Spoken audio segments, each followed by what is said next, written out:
steady ghost, leaving its breath of dawn over an unseen paradise.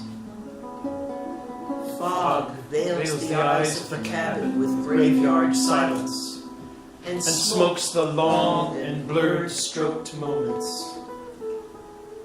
Fog is a slow and heavy cloud, an old man's quilt pulled over the ocean.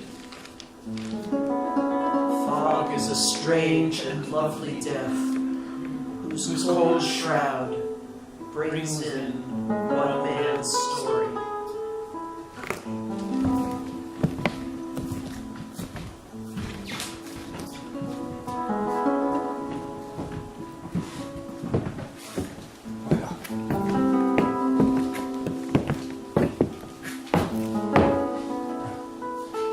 Am I the ghost of this cabin?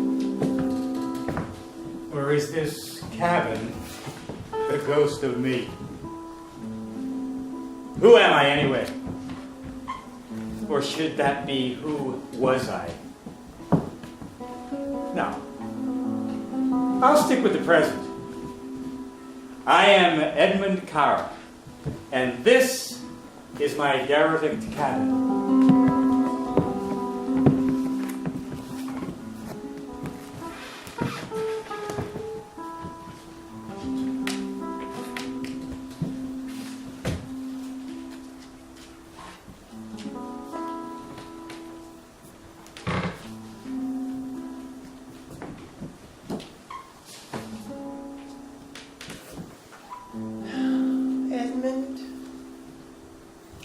Your cabin, the lair where you once dwelled, has become a living testament to your life.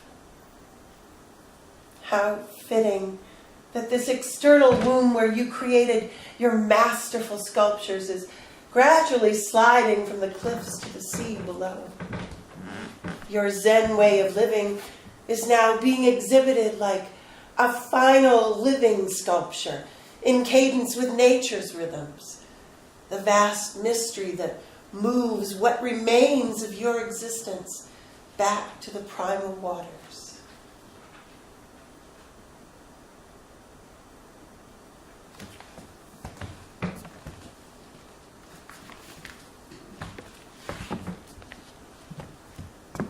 On the eroding earthen driveway are keep out signs and gates. Yet death and its guests cannot be blocked. Rats and other trespassers leave their dung in what was once your impressive gallery, your cave of invention. The tall, narrow cabin windows, shattered by nature's forces into kaleidoscopic fragments, are now open to the sea's thrust. Swallows fly frantically in and out, building their nests in the old wooden rafters.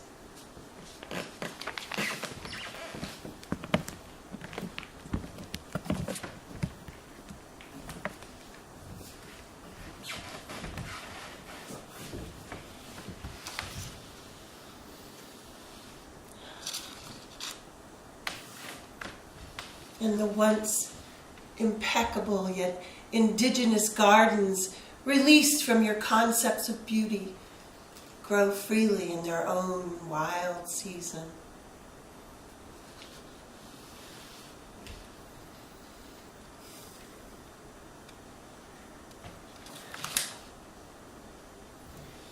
Where we used to lie long ago on sofas opposite each other, the rats now have parties.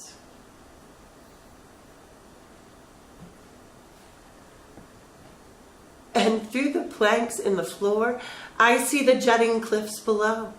The heater, refrigerator, and propane tank have tumbled down to the water's edge. The wooden deck, just above the sea where we once enjoyed our tea-sipping communes, continues its fall into aquatic oblivion.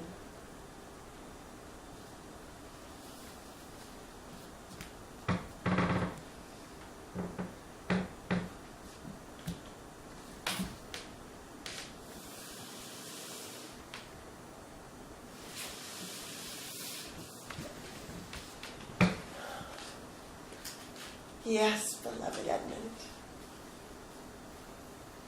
Only the present moment is real. The rest is breaking open to a yet untold history. The blazing eternal.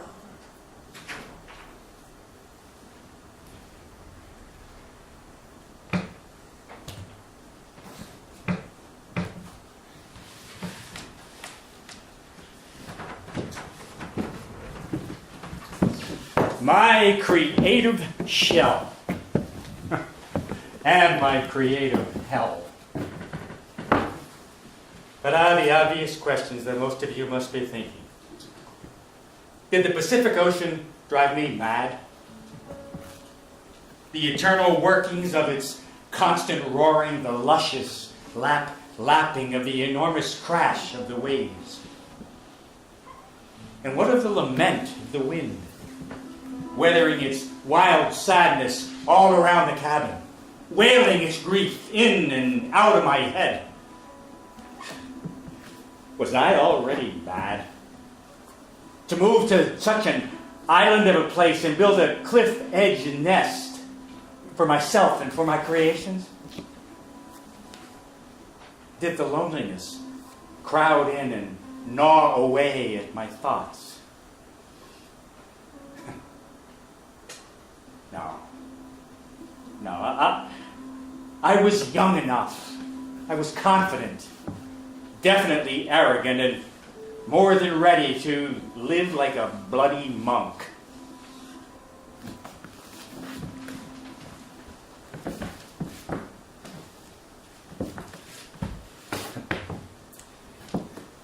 They say you can see the essence of a person in their home. So, who was the real Edmund Carr? The recluse of a sculptor in this cabin on the rim of the Pacific Ocean for almost 40 years. Or the costume designer, lording it up with the kings and queens of New York and Los Angeles.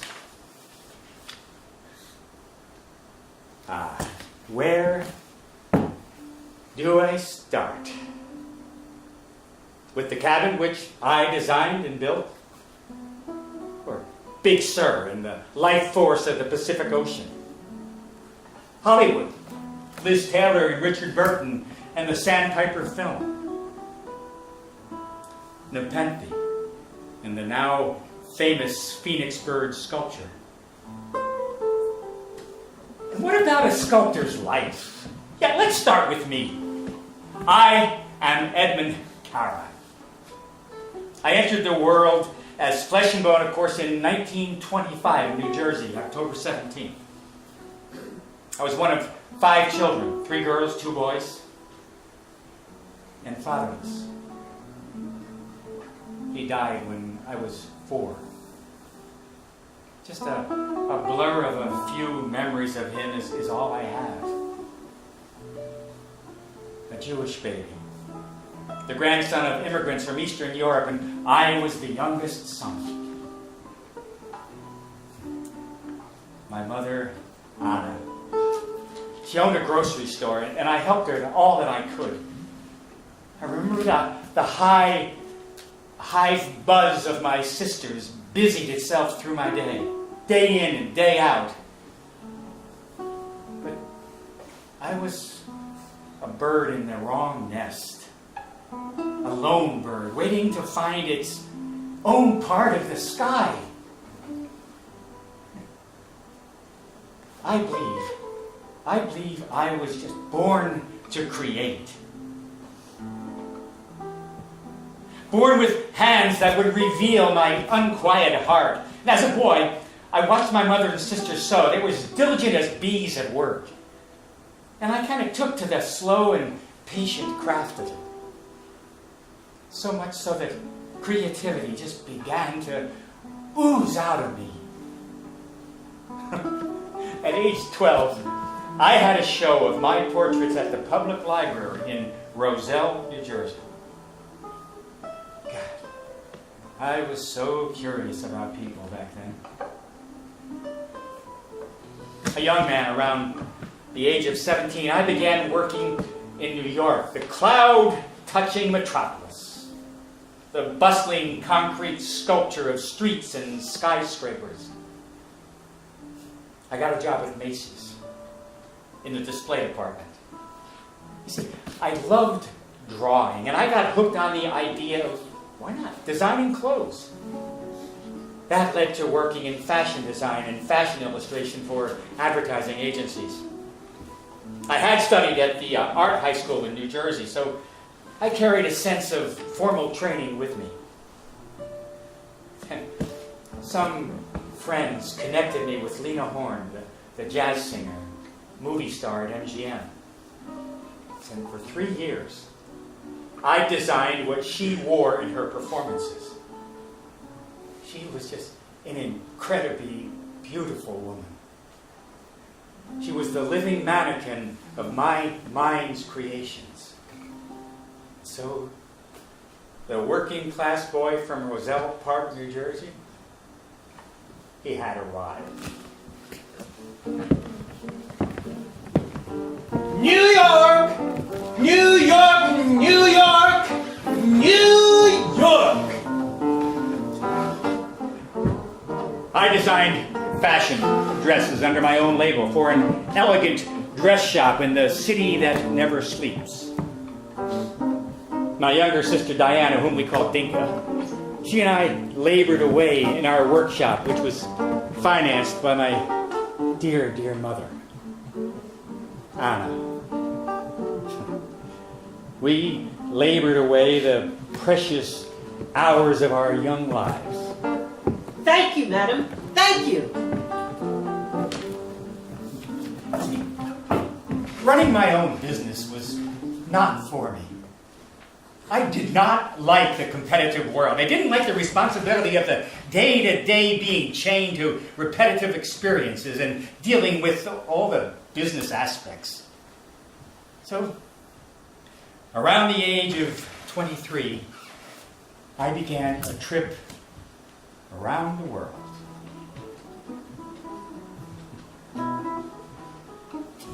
I remembered much of it I did on bicycle. I first crossed America, lodging in very cheap places. I cycled up to 80 miles a day. I journeyed to Mexico City and then got a plane to Los Angeles.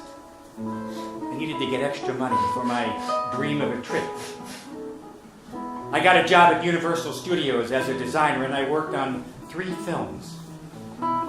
Believe me, 3 bad films. I quit after 6 months and continued my journey to Los Angeles and then up to San Francisco. And then I boarded a cargo ship to the Philippines. I spent 21 days at sea. The ship then headed for Hong Kong,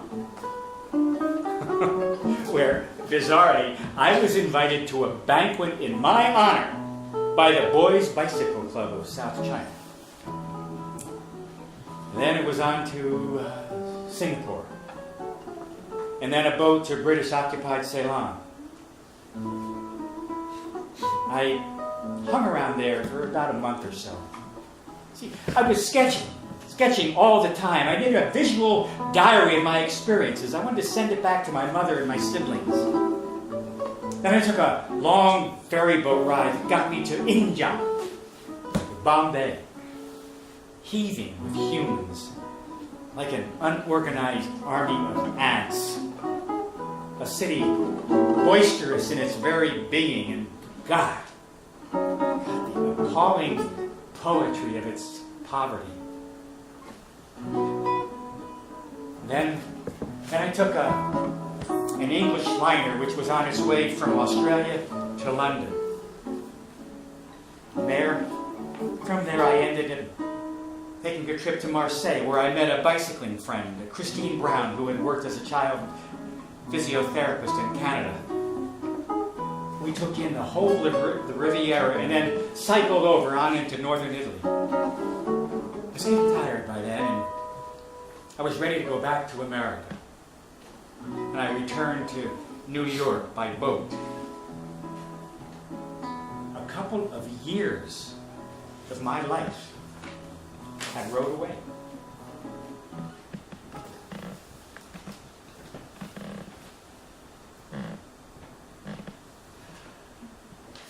Hollywood!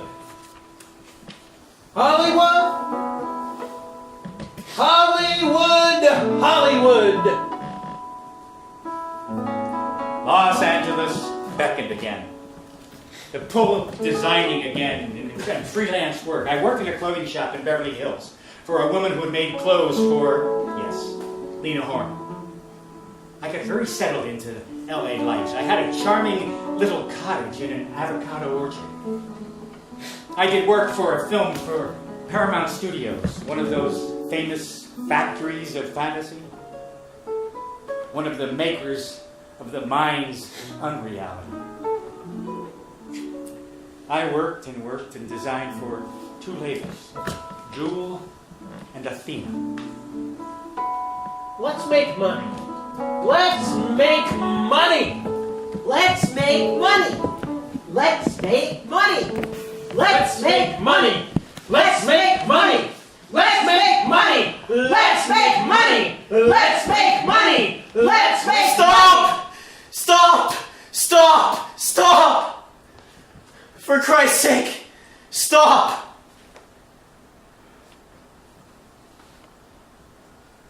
I remember thinking, this is dead. This is not the way I want to live the rest of my life. So 1962, the song of myself began. It was ringing in my head like a bell of a warning. Leave, leave, leave, leave.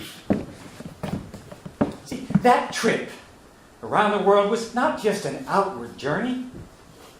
For me, it was an inward journey. I was going toward myself, toward the funeral pyre of the bad selves, in which I just needed to go up in wild feathers of flames.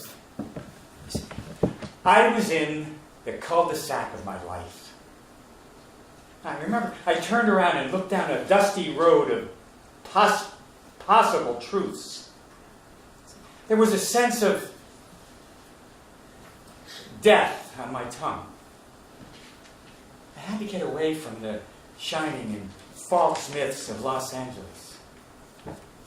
I was 38 years old. So I quit the fashion industry. I quit West Hollywood. And I moved to Big Sur.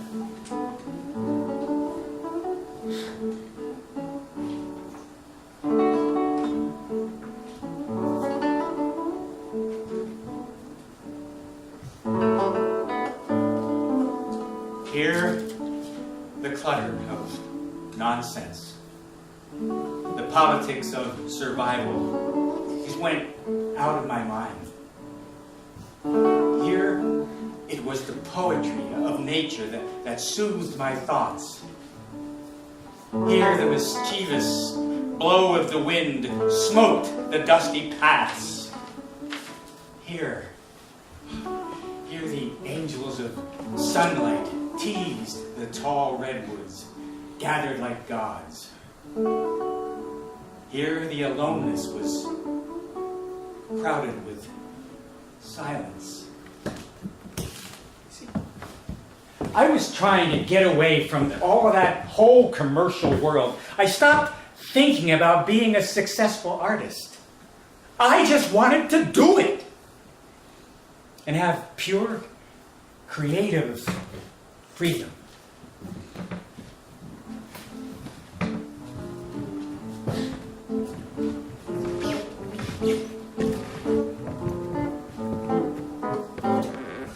He stood, Evening time, letting the rhythms, the masterful rhyme, the moving prayer, the telling swell of the ocean calm the depths of his mind.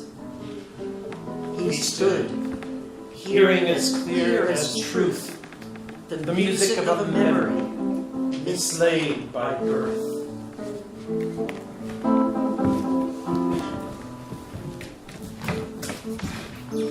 In this suburb of Atlantis, beauty just dripped in each moment.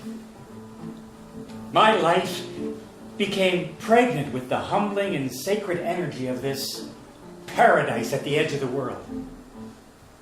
I began to connect with the cosmic forces, the sensual fruits of life, the eternity-glazed furniture of nature, the mind's illuminations of focused observing. I began to see how the extraordinary resides in the ordinary.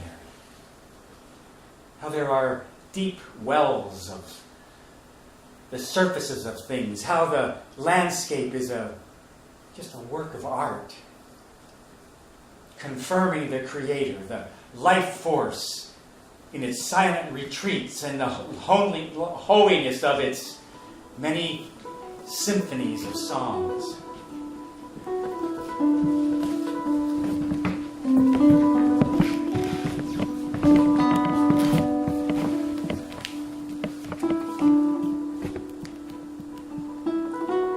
The orchestra of insects, unseen, performing on the ocean's edge. A flare of protests, an urgent humming, loud, tiny music. Up against the wash of the waves.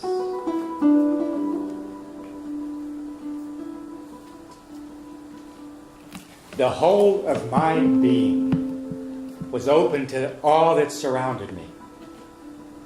My bohemian senses were tuned into the ever-present process of life.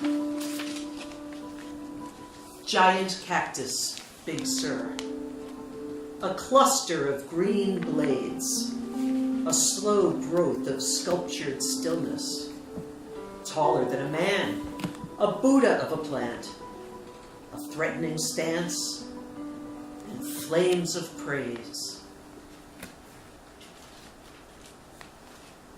And death.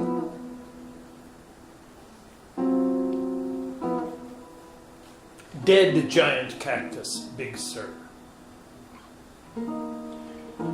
Corpse of an alien, ash gray. Pathetic limbs of impotent leaves. Spidery bone of a body. A dried out piece of beechwood. A sculpture of skeletal fingers. No longer pepper green. No longer flaring.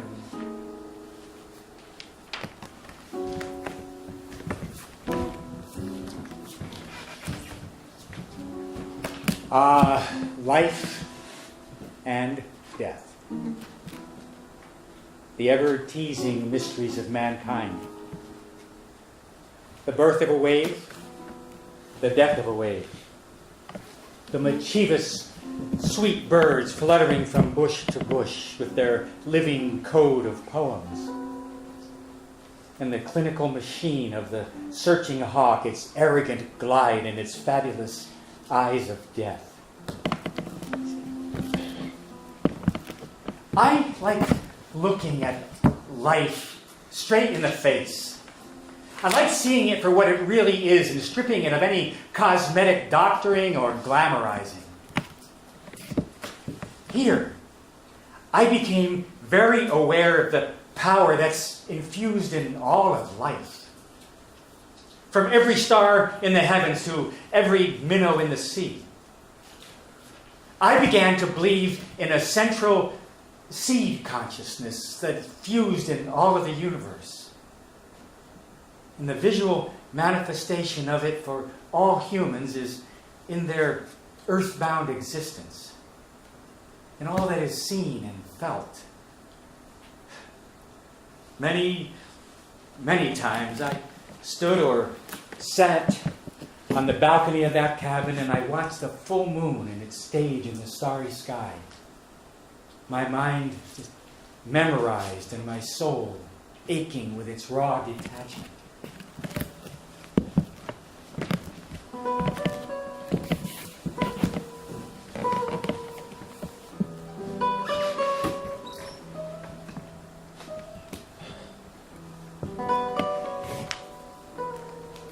Full moon, Big Sur. I light up the white flowers, torches that now worship the seeds in my sky. I dazzle the limp pool where the Eve-shaped woman, as pale as my smile, swims in my dream. I polish the trunks of the trees with their growing thoughts of my silver blood.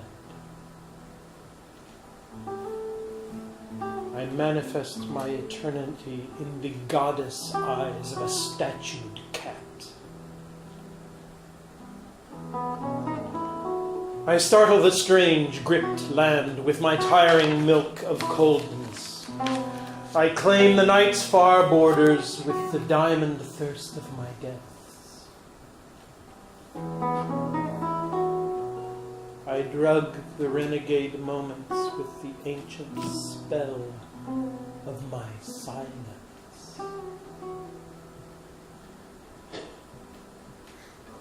And I make the metallic muscles of the ocean, flexing their flow of energy, carry the cargoes of my tambourine soul.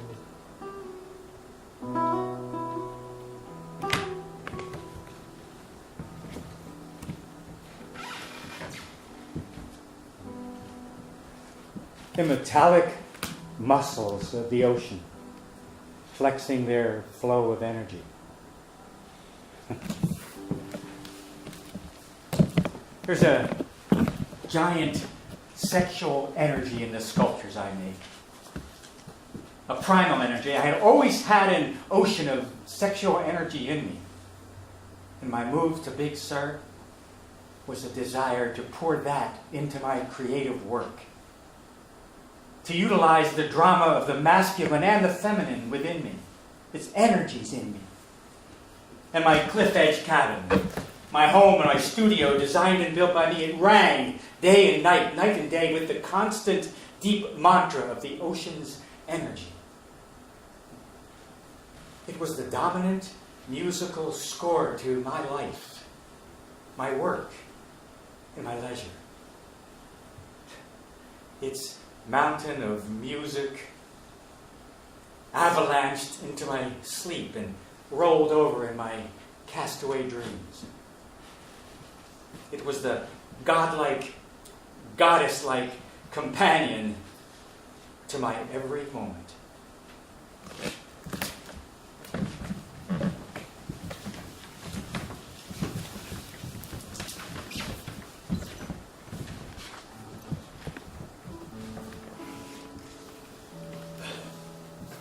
The sea insists on an old rag of a song, as a lone boat is bashed by the bay of a wind.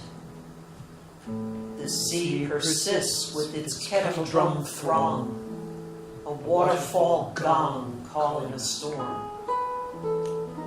Bones bedded in the cellar of time moan and groan. Their surfaced cries thrash the walls of the world. The sighs of fathers and sons rise from below to bellow and blow in the loveless night. Waves argue over rocks and knock on the doors of the clouds. Each breath of the sea is heavier than a whale. Each movement of its force is sleeker than a shark. Water praising the boom of its phrases. Water banging El Sur Grande, haranguing time with its life and its death. A commotion of emotion, a rhythm unfolding, battle chants battering the earth's sleeping face. It is the sea of Big Sur, shadowed by the soul of the moon, erasing the flesh of the land. It is not even a moment in the mood of the mind of creation. This ocean washing the bowl of a dream.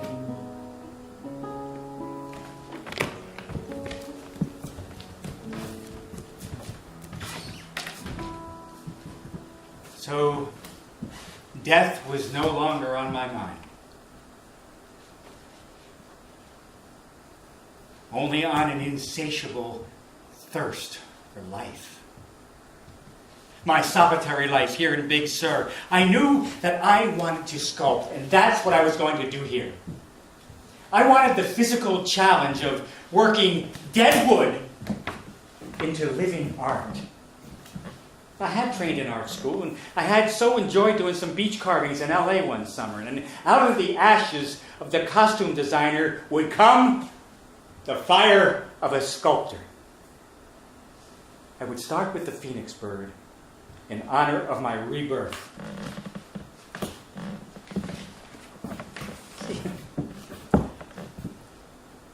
I was a very dear friend of Lolly Fassett, who was building the Phoenix shop at the bottom of the Nepenthe restaurant on Big Sur's Highway Route 1. In fact, I was her tenant when I first arrived in Big Sur. Nepenthe in its time attracted those who were lit up by success and fame. Clint Eastwood, Steve McQueen, Joan Baez, and of course, Elizabeth Taylor and Richard Burton. It also attracted those lit up by non-success and non-fame, such as beatniks, bohemians, and hippies. I did love Nepenthe. I really loved it. Anyway, Lolly and I, we got around to talking about the phoenix bird and its resurrection symbolism. See, the terrace of Nepenthe had once boasted a beautiful elderly oak tree.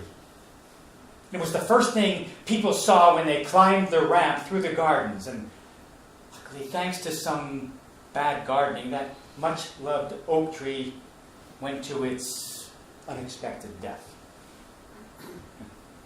And then I looked out the window, my rented lodgings one day, and down in Mule Canyon, I saw this giant hunk of redwood that had fallen down the creek.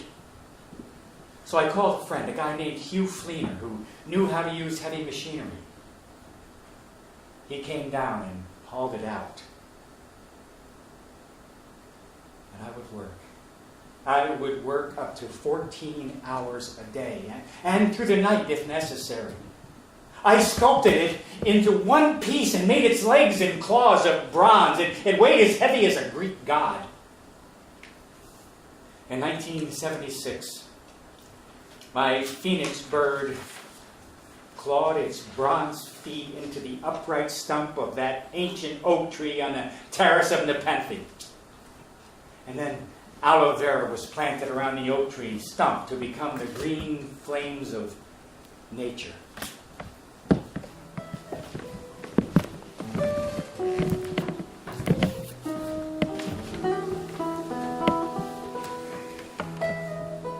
Aloe vera, green flames licking the pagan mind, wild tongues voicing a hymn to a bird, fingers almost touching myth's golden words, nests of fire, crab-like fronds of verdant passion,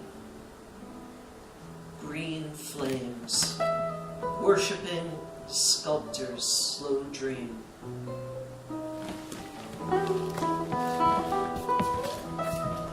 A wooden bench for visitors surrounded all. And thus, the phoenix had risen.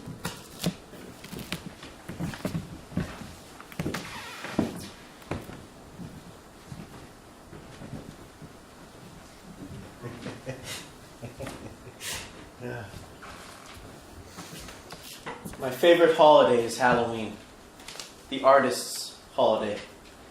A chance to lose your identity and feel what's in the mask. It's a chance to be a chameleon. I had a facial fixation as a boy and loved to study the anatomical structure of different faces. I love to carve faces. It's an endlessly interesting challenge to achieve the transition of forms.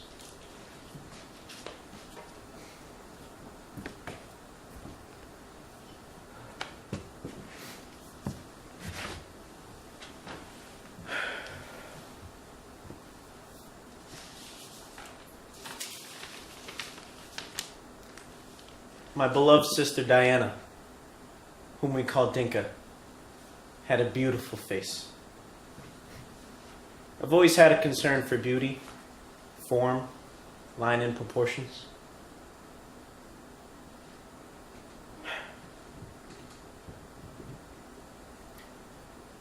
She hanged herself before my move to Big Sur. My fellow fashion laborer in New York. My baby sister.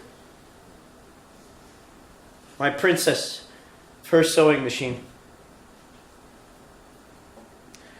Her beautiful mask of a face. How can the human mind, the human heart, the human soul ever blow away the dust of dark grief?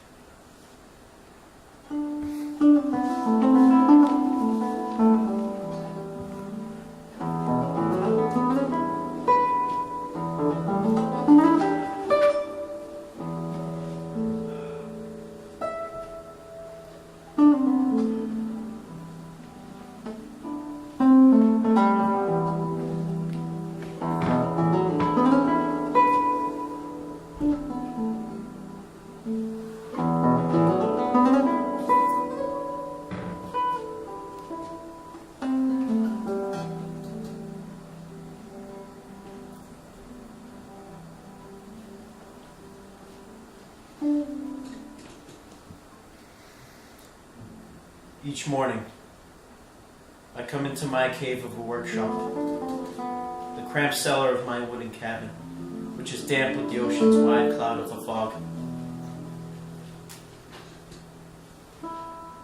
Each morning, like a blacksmith in a forge at his anvil, I labor with my chosen wood.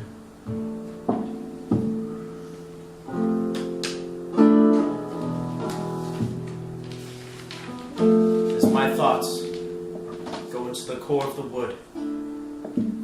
Pale autumn leaves fall to the floor.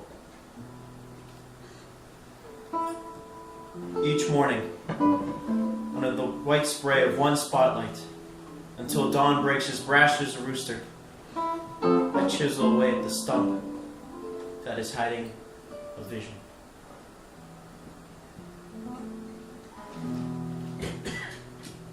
Each morning, I chip and shape, hit and strike, work to the music of my slow craft stools.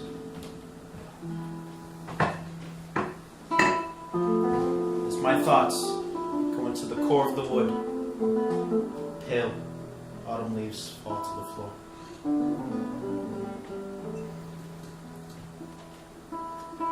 Each morning, my bench is the operating table for a surgeon of wood.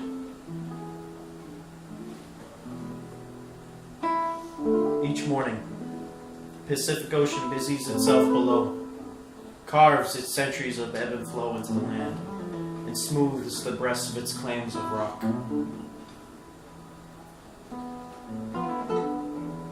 As my thoughts go into the core of the wood, pale autumn leaves fall to the floor. Some mornings, the sunlight butters the windows and flames the colors of my stained glass windows. Some mornings, the eerie shroud of the fog smothers the view with its coldness and strangeness. As my thoughts go into the core of the wood, pale autumn leaves fall to the floor. Each morning, the wood reveals a problem, a stubbornness not to become other than it is. Each morning, my struggle becomes more clear as I get near the dream in my mind. As my thoughts go into the core of the wood, pale autumn leaves fall to the floor.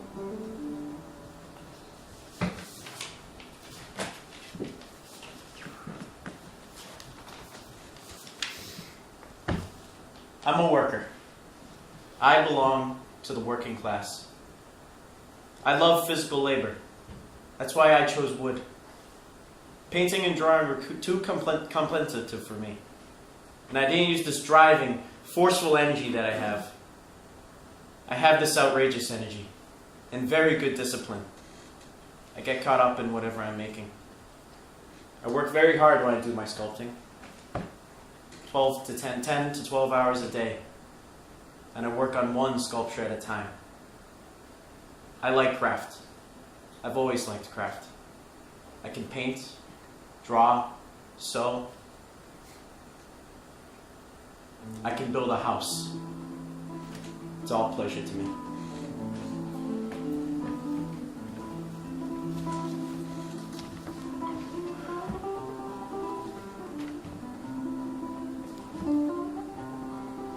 I'm in love with trees, especially redwoods, those giants that gather in a silent conspiracy, those giants that stretch their strong trunks up and up and up to praise the moon, to praise the sun, those giants that stand sturdy as totem poles and demand to kind of worship themselves. I'm interested in their abandoned stumps, weather broken, man dumped, slumped in a canyon, a lump of wood in a shade of earth as dark as an evening cemetery. A tree's corpse laid to rest by a busy stream, which is dreaming its way through the gentle grass. Stumps that are imprisoning shapes, which long to be freed by the tools of my trade. Stumps that will obsess me like a brand new lover, that will possess my time, my mind, my heart, and my soul. Stumps that will straitjacket my thoughts, present me with physical problems. Stumps where my laboring will sing with the grain. Stumps with the possibilities of rhythms. The hidden poem and the history of a forest. Stumps with an innate prayer only I can hear. Stumps with the deep sob of humanity's grief. Stumps that are like coffins holding prophets or peasants within.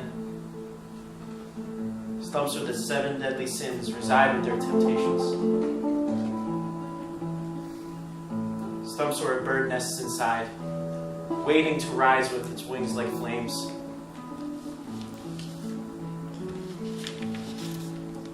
I'm interested in wood. Redwood, where ideas sleep until I awaken them. I'm in love with the thought of the fire in the wood.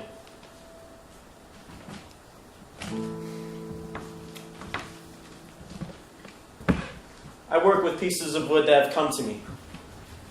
Gifts from friends, neighbors, from the beach below. I've used snarls of madrone, trunks of cherry, big knots of oak, and stumps of redwood. I have a passive attitude about my own creations. I don't want to go and find the wood. I like the challenge of making art of what life has presented me as an art problem. I never have an idea first that I try to find the wood for. I invent my sculptures as I go along. Though this recluse living in a suburb of Atlantis has done some large sculpted doors, commissions, I suppose, for the likes of Clint Eastwood and Congregation of Beth Israel in Carmel Valley. But my sculptures have nothing to do with money or what somebody wants. They have to do with myself. I don't have to satisfy any public taste or think commerce. Capitalism annihilates creativity because you start working for bucks rather than just working to be an artist. Other sculptors make their statement their way, and I can't accept any of their styles or fashion as a guidepost for myself. I used to go see the museums in New York, museums of modern art, etc., and I admire the sculptures that moved me. I have to examine my own feelings. The less distraction, the more intense the focus.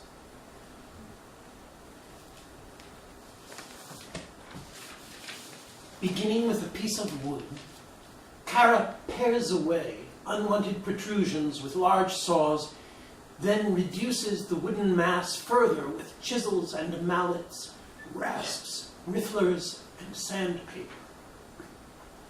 Work time ranges from several weeks to many months.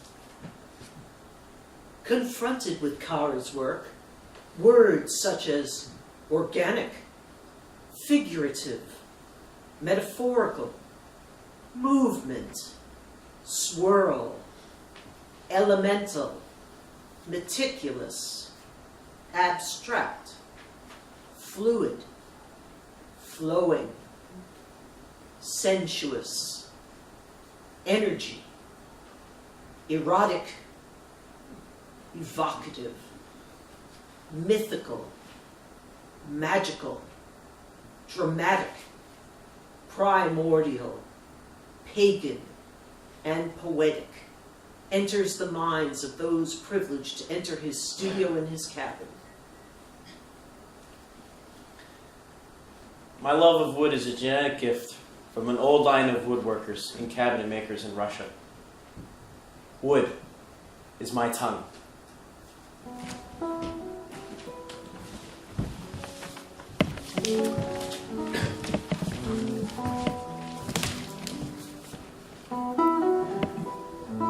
(1965). The Sandpiper film is in full production, starring A-list Hollywood stars Elizabeth Taylor, Richard Burton, Eva Marie Saint, and Charles Bronson. Directed by Vincent Minnelli, based on a story written by producer Martin Ransohoff, with music by Johnny Mandel. It is an MGM production, being filmed on location in beautiful, rugged Big Sur. Taylor is playing Laura Reynolds, an unmarried single mother, artist, mother to Danny. They live in a secluded cabin on the edge of the sea at Big Sur.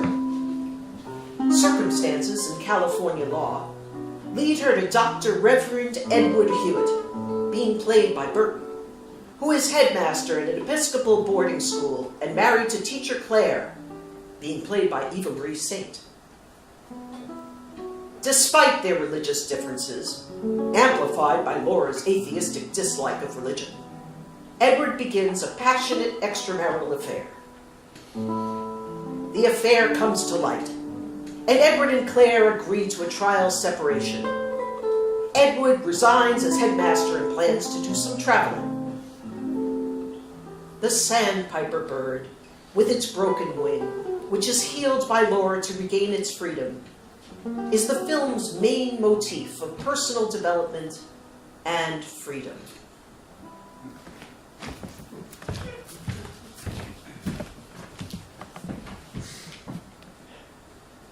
I purposely leave each area to develop as I'm going.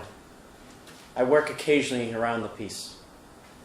At a certain moment, all of a sudden the light flashes on what I'll do with this area. And I'll maybe rough it in then, and then move on for a while, until some gestation period goes by and some puzzles get solved. And then I'll come back to it. You're faced with a chaotic mass that you would like to reorganize merely using your substance as clay. It's like an unveiling. Sometimes I see it an instant, sometimes later. You're taking a risk, a chance, a decision. All that excitement is there every moment of it.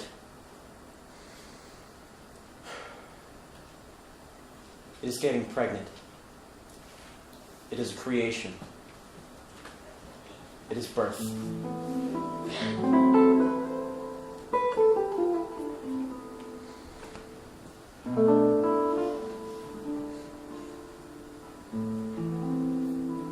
Today, a clouded walk, a clouded mind.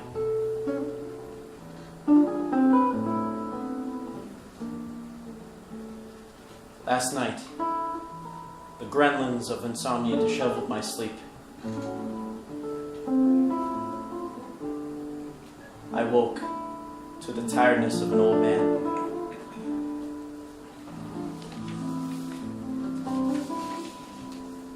shroud of thick fog thrown over my soul.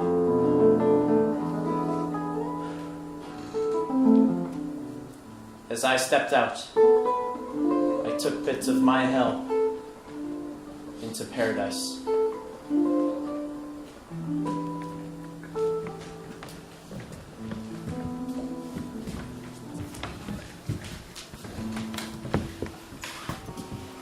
The scene Saturday along the spectacular road below Carmel looked like a movie of a movie being made. At Bill Fassett's Nepenthe, a camera crew was shooting a group of folk dancers for a trailer that will precede The Sandpiper and explain Big Sur to the world.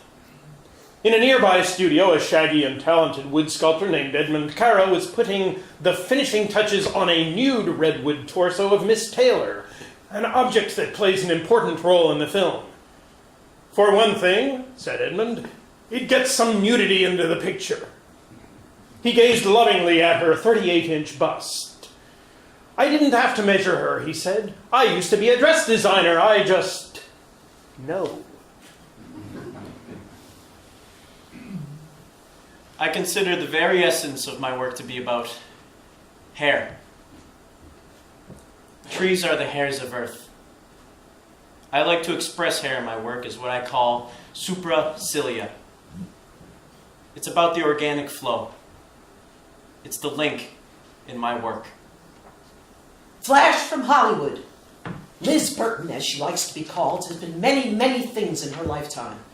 Last year, a painting of her in the late Marilyn Monroe was featured at New York's Whitney Museum Annual. The painting was a fine work, but it didn't cause much of a stir. But now there is a wood sculpt of her rising naked from a tree stump, bird on shoulder. Edmund Cara's $25,000 statue of the modern goddess is being used to promote the Sandpiper, which certainly explains the bird on her shoulder.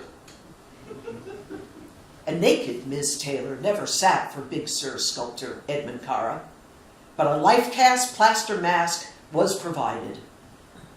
In fact, a dear friend of Cara's, jazz singer Stella Brooks, whom Cara said shared a similar body type to the A-list actress, posed.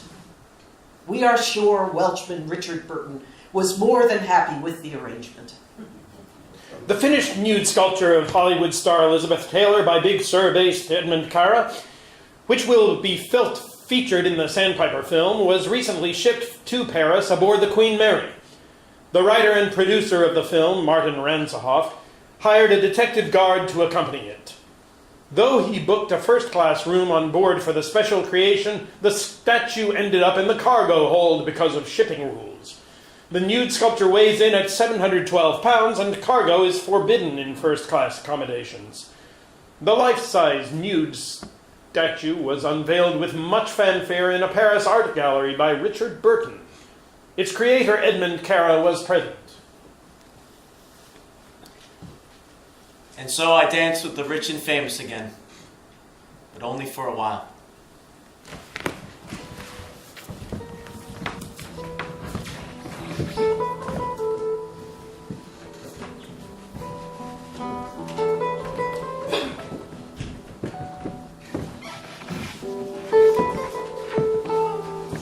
Fame is a false home. It is always ripe for demolition by the machines of jealousy. Its rooms of success hide a deep emptiness. Its doors are open to the marble-eyed wolves that wait around like sheep. Fame is a place of madness, an asylum for the four-faced egos. Fame is a terrible place. It is a residence on rotten stilts. It has spaces where the soul is bartered out and where the self dies in a circle of mirrors.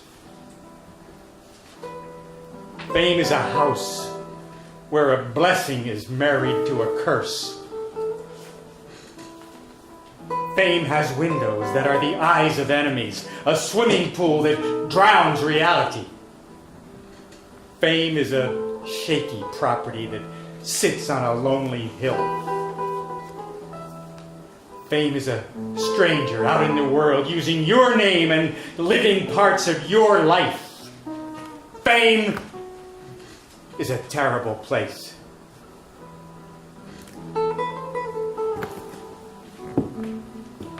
Did I hope, want, plan to shape fame and success out of wood? No. I was chiseling, hammering, sawing out paths towards some kind of truth.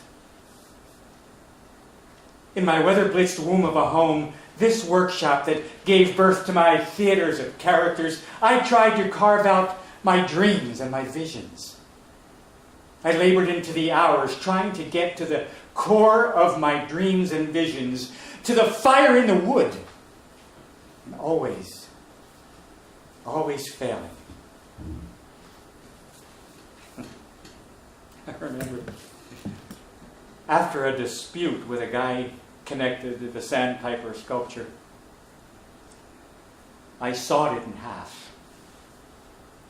I kept the head and sent the tits and torso up to him. I attached a note, "Call me," and gave him my cabin phone number. When I did saw the bloody thing in half, an army of mad termites poured out of it. Ah, the eager parasites of fame and success. So I went on my solitary search as a solitary person. See, my work was strictly self-discovery. I had had enough of the Sodom and Gomorrah of fame and success and the ever-hungry ego for both fantasies. I kind of became like Garbo. I wanted to be alone. I did have a poodle named Guru for 14 years, a gift from a Big Sur lady. To tell the truth, I was always a very aloof person. I had relationships, yes, sexual, sensual, friends, but anytime they began to demand anything of me or tried to fit me into a picture with a frame around it, I stepped out of it. I was out of there. I didn't like anything to jeopardize my sense of freedom and liberty. Even as a boy, I never wanted to be in a team. I wanted to do anything that I'd like by yourself.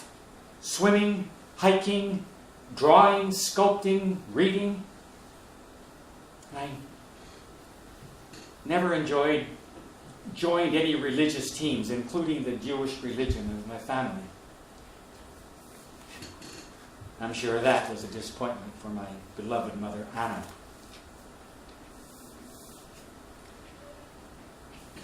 Part of why I particularly loved sculpting in wood is because I didn't have to have conversations with people about material. I didn't have to buy anything.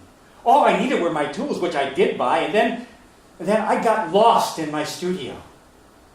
And the wood was just lying there, say, waiting in a forest somewhere, or there was a piece of wood left over at a building site, or somebody would give me some bridge timber. I liked everything around me in perfect order. And then I could work, just as long as I did not have any kind of disturbances. I couldn't have a dish in the sink or anything that was out of order. Everything just had to look great. I liked visual beauty. And then I could work. I would listen to the birds in the trees with their worry of songs, the wind fondling my home, sometimes violently, and the ever-present huge collapsing of the Pacific Ocean below my workshop. And the sounds of my breathless, laboring tools would compete with the music of the natural forces.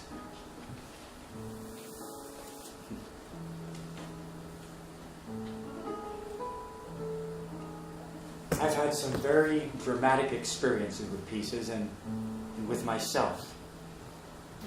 I've had fights and arguments, and I've seen things fail that I just had to make right. I have burned pieces that I felt were failures. See, I was never trying to get a message across in a sculpture, but there were messages nonetheless, hidden ones. And those felt by the handful who saw them. I never wanted to make anything that I'd seen before, or that's been made over, or that's become so hackneyed and cliched. And if anything enters my mind that even smells of that, I don't want it. There's no adventure there. But for me it was the waiting for the mass, the wood, to manifest itself. That was where the adventure was, and that was what inspired me. I was living an adventure, living a discovery of myself and the possibilities of transferring the inner adventure into a reality. I didn't want to think about other artists. I wanted to discover what I could do. I liked fairy tales and myths. I liked classical subjects. I had a fantasy mind. I always wanted to do something that expressed an intense sense of the beauty. Just turning art into a business, it just didn't work for me. I did all that in New York and Hollywood when I was very young. Oh, once I was coaxed by my artist neighbor on the mountain above my cabin. She wanted me to exhibit in an LA gallery, her LA gallery. It was a retrospective exhibition in 1990. She was a dear friend, but it was a mere blip in my stubborn dislike of all the wine tasting, cheese nibbling nonsense of art's networking business. I sold one bloody piece. And so I worked at my family of sculptures for almost 40 years. And in between, I would go into Carmel or Monterey for groceries, driving my old turquoise car like a madman. And I'd go and see good and bad films in the nearest cinema, or meet friends in Nepenthe. God, how I loved the Val Mosque there on Halloween night all those years ago. And I would have my own handful of friends, that's Oscar Glanner, my artist neighbor on the mountain, down to the cabin for one of our profound chats, for a meal. Usually greeting them with just a towel around my waist and my old radio mumbling away. And then death was really on my tongue.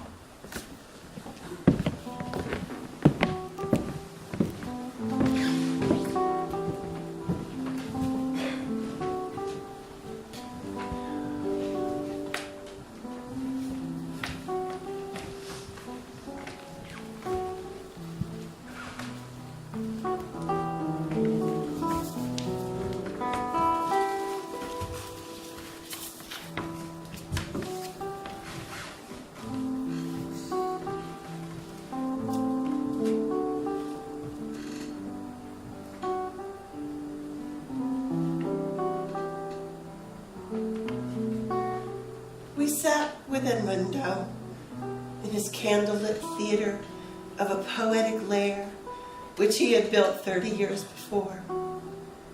His house was an extension of him, with its threadbare materials of deep burgundies and browns deteriorating.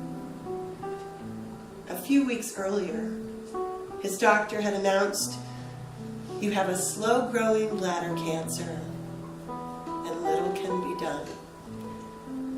Now, after his surgery, Edmundo stood like a tree bent over by the storms. He felt compelled to tell us about the hard apparatus he had to endure for 2 weeks. And my lover and I became overwhelmed by the force of his powerful energies. When he exclaimed, "I'm a control freak," I reminded myself to keep my own composure. Edmundo was so very authoritative, and we so very not. The phone kept ringing, his friends wondering how he was. My lover and I went outside to the deck above the lyrical seas, and I peered into his living room. In half profile, he seemed intensely focused, even though engaged in just a casual phone conversation. He looked as if he was from another era, not to mention another realm.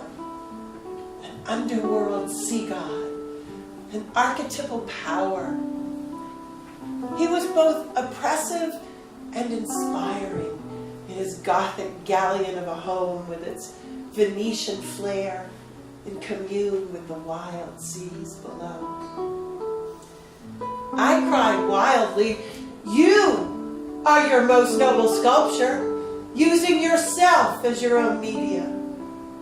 After this exclamation, there was that lapse in time where brave souls meet and collaborate without words, in silent understanding of each other. Rising above a prognosis of a terminal illness and the physical pain he was forced to endure, he was even more the enlightened muse. Others may have crumbled to this season, but Edmundo rose to the challenge, surpassing even himself.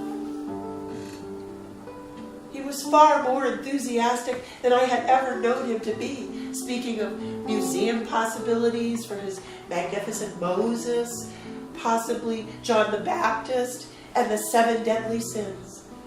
Just before we parted, he sang from the decade of his Hollywood days, "Accentuate the positive, and don't mess with Mr. in between." Life is not only ironic and peculiar, but also, in its tragedies, seems to dole out a balance of blessings, although they may not be recognized as such at the time. After a lifetime of cultivation within his most intelligent being, his Cara tree was now bearing the golden fruits of his halcyon season, which would last beyond earthly grasp. In this 11th hour, the Moses of himself was reaching out to the world in a whole new way. It was perfect timing for this sculpture to be possibly accepted and exhibited by a museum in New York. After all, he'd been born nearby in New Jersey, he was Jewish, and the Moses of him was ready for liberation. Now that his time on earth was limited, recognition could no longer corrupt the sacred intention of his work.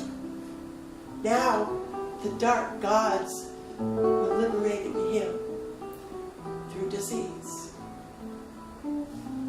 Intuitively, he was preparing himself and his work for this upcoming cosmic insemination.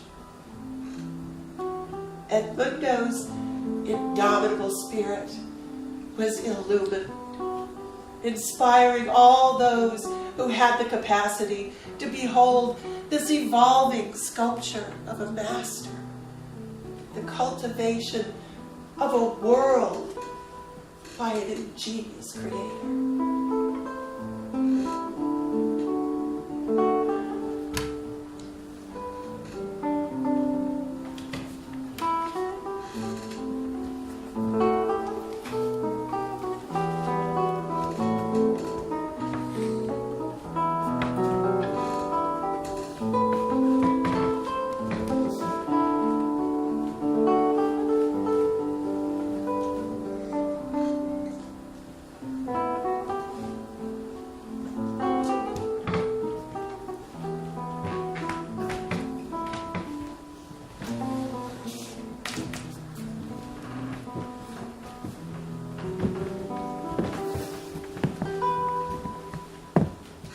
There were sleepless nights as pain, silent and precise, carved its way into my body. I lie awake, my mind shaping my thoughts of eternity. Oh, and the landscape, sky and the ocean, they were taunting me.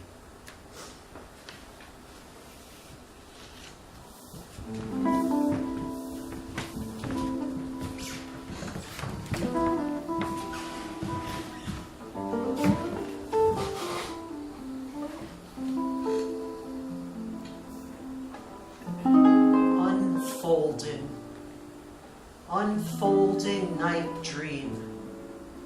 Its slow rushing moments fondle black rock and earth, tongue the pockets of caves. Its coming movements hold land and sky in a spell, torment a hard stirring of stars, lick the moon with its breath as it spills the love semen of aeons.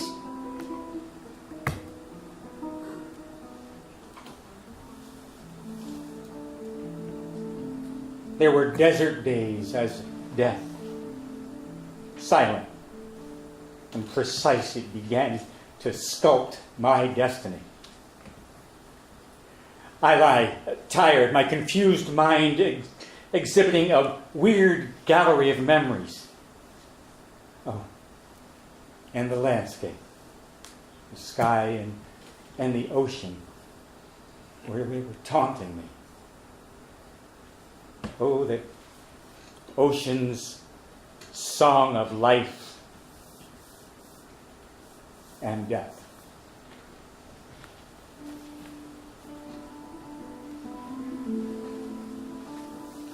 Unknotting the centuries, tiring out time's movement of questions. A goddess or a god, taunting the unanswering moments. An invader of the contemporary solid. Rough lover of Genesis' sculpture. Harsh rush employed by the sun. Restless music harboring man's torment, a life force offering an eternal language we don't understand. A memory of a womb, lullabying a mind.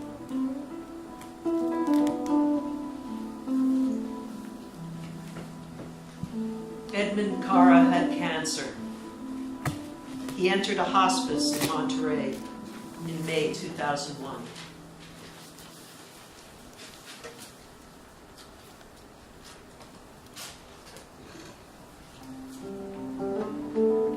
Within the robes of friendship. When I visited you last night, my dearest of friends, your illness of thought fed upon me like a virus, like a demon of death, devouring my flowered gardens, ravaging them with bitterness, fading them with your weariness, the despair of melancholy. Yet I recognize your feelings sometimes as my own. In the robes of friendship come both ill and joyous spirits. It is all part of intimacy shared.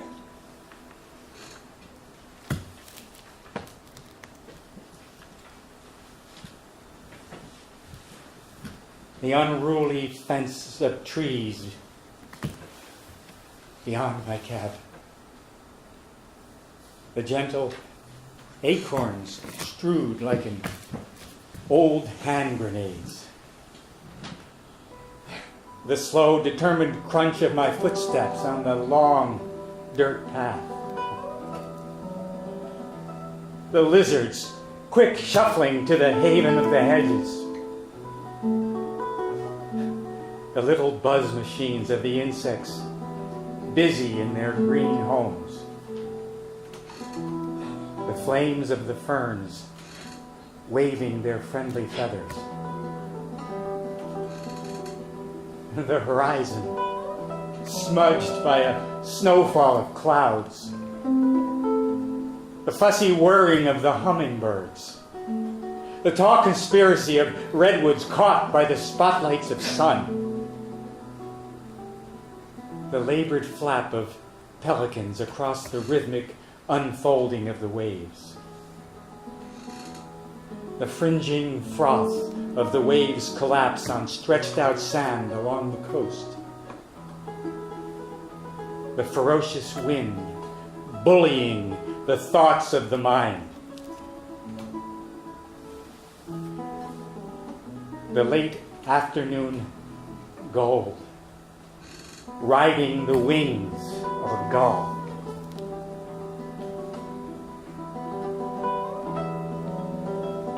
The petals of wood dropping to the floor. The petals of wood dropping to the floor. The petals of wood dropping to the floor. The petals of wood dropping to the floor. The petals of wood dropping to the floor. The petals of wood dropping to the floor. The petals of wood dropping to the floor. The petals of wood dropping to the floor. The petals of wood dropping to the floor. The petals of wood dropping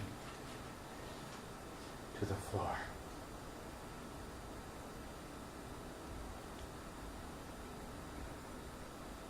Burn them. Burn my creations. Burn the lot of them.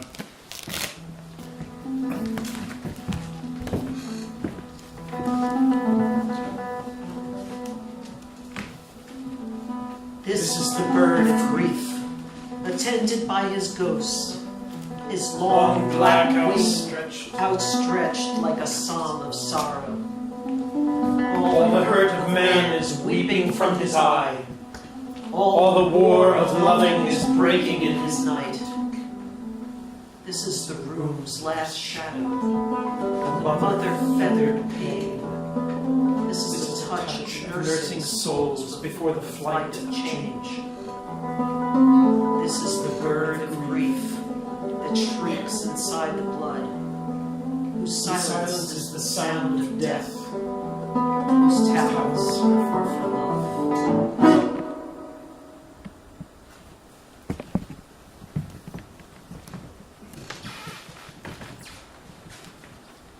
Edmund Cara, sculptor, who always tried to find the fire in the wood, died on May 27th, 2001. He leaves to an unknowing world many sculptures, including the 7 deadly sins, Diaspora, Christ Lives, Aphrodite Reigns, Epiphany, Ritual Orgasm, Yin-Yang Variation, 4 Seasons, The Bitch Goddess, Arachne, Absorption, The Oracle, Moses, Sleeping Diana, Firebird.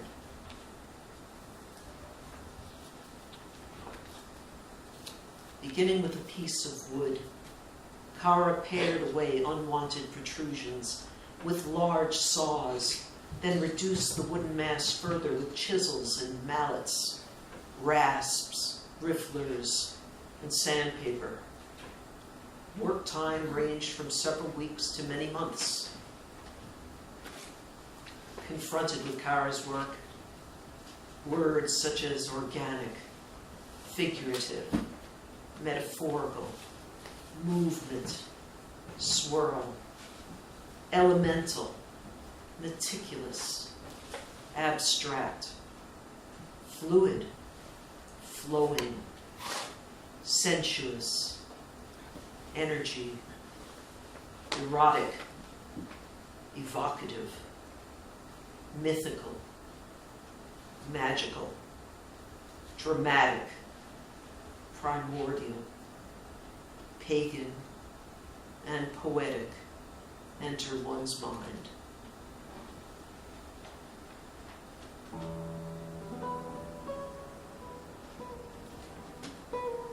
Edmund Kara's derelict cabin, Big Sur.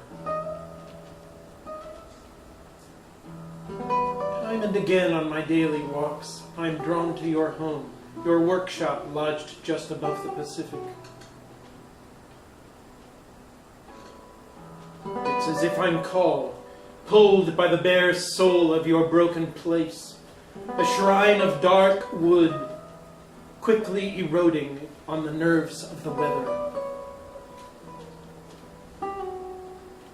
In the slow mouth of time as it gnaws. I walk down the path once worn by your shadow. Today as I approach, it looks even sadder. As I enter one door, another one winds through its old wound to the heart-aching sea, which is crashing relentlessly at this world where you work.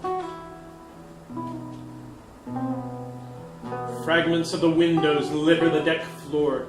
They're as sharp as the tools you once used to shape truths into wood and wood into truths.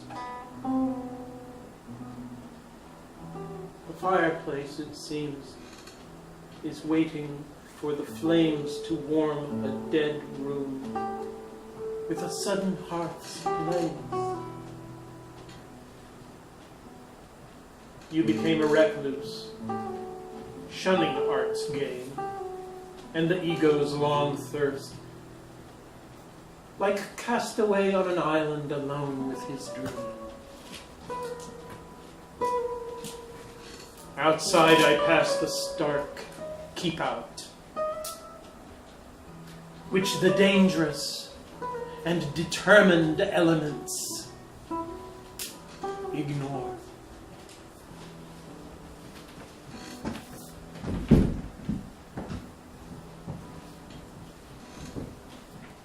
I was only ever craving one thing.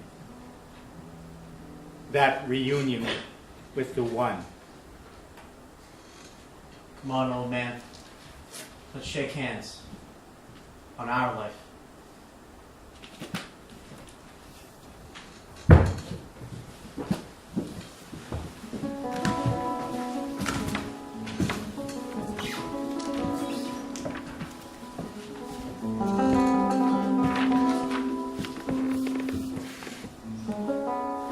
Fog is a slow and steady ghost, leaving its breath of dawn over an unseen paradise. Fog veils the eyes of the cabin with graveyard silence, and smokes the long and blurred-stroked moments. Fog is a slow and heavy cloud, an old man's quilt pulled over the ocean. Fog is a strange and lovely death, whose cold shroud fades out one man's story.